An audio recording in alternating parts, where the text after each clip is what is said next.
Silver is untaxable. Hi, I'm Jason Hommel, and this is the Silver Stock Report for February 15th, 2007. I would like to discuss the various possible tax benefits of owning silver, benefits that may exist worldwide. Silver, which is true wealth, is not inherently taxable. Incomes and capital gains and real estate are taxed, but not silver. Why is this?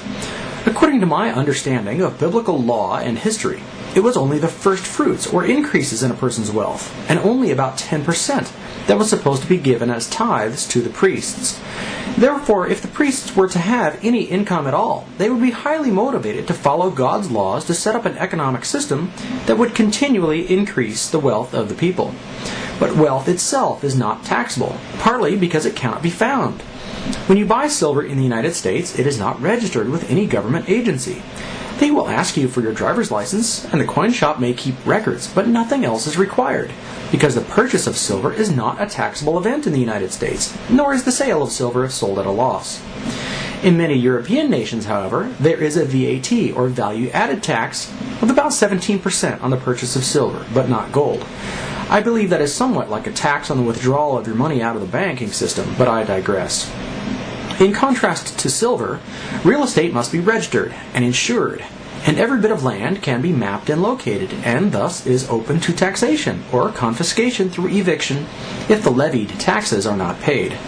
Some biblical scholars advocate holding land with a sovereign allodial title to avoid property taxes, but if you do that, then you cannot sell your land because you cannot get title insurance. And other biblical scholars, on the other hand, say that land really belongs to God and cannot be sold forever in such ways due to things like the Jubilee, where the land is supposed to be redistributed every 50 years to those who are living. So, also in contrast to silver, automobiles are registered annually, and at that time you pay an annual fee. With silver and gold, however, there is no annual registration fee to pay, nor is there an annual silver tax on your silver holdings or unrealized gains. Cash is also not taxed, except through the process of inflation. Now, most tax advisors suggest that most people ought to make the maximum IRA contributions. Nearly everyone I know, even people with no money, have either a 401k or an IRA. Why? Most people seem to know about the special tax benefits of an IRA. IRAs allow your money to grow and be continually reinvested and compounded, tax-free until you withdraw the money. At the time of withdrawal and retirement, IRA money is then taxed at what will be standard income tax rates of the day at that time in the future. What most people have probably not thought about is that similar to an IRA, the value of silver can grow, compounded, tax-free for many years. As long as you own your silver, you pay no taxes on it. But get this, you can buy as much silver as you want. Unlike IRA contributions, which are limited, there is no maximum allowable amount of silver that you can buy. Again, you can buy as much silver as you want. Now think about this. If all the tax advisors say to max out your IRA contributions, why don't they also tell you to buy as much silver and gold as you can? Perhaps one reason is their ignorance. Perhaps it is also who they work for. They typically work for big brokerages and not for coin shops. Perhaps that also goes to show how few people own silver, which shows again why it is such a good contrarian investment. Now, unlike physical silver, futures contracts for silver typically have a short, near-term expiration date, and as such, they cannot be held for extremely long time periods. So futures contracts, therefore, must be sold rather quickly, and if there is a gain, such gain is taxable. Once again, that's one of the benefits of physical silver.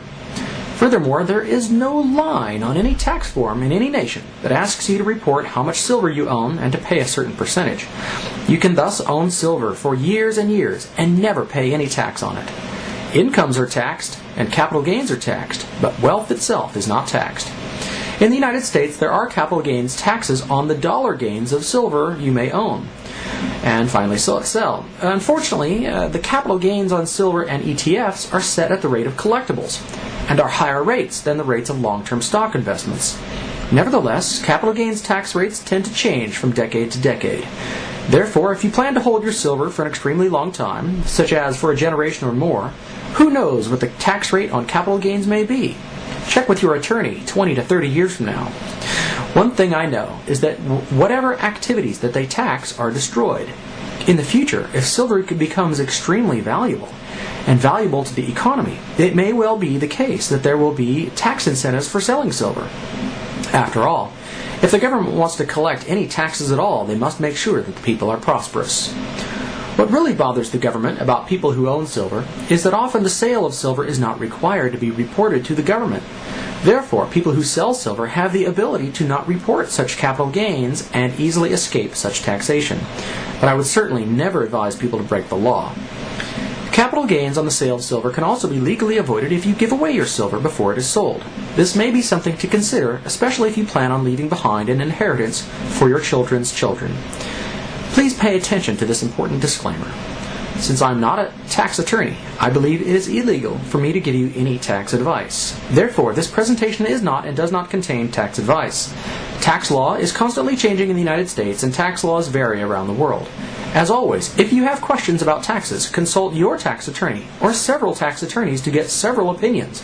And since the tax code in the United States is over 10,000 pages long, it is impossible for any one person to know the law, and therefore it is up to you to make sure that you have all of your attorneys show you the laws to which they refer and upon which they are basing their advice. Remember, the beauty of silver is that it is off the books, off the grid, and nobody can ever really know how much you own. However, if you would like to know how much silver, gold, and palladium I own, and in relation to how much of about 28 different natural resource stocks I own, please sign up to look at my portfolio for $40 a month at silverstockreport.com. Thank you.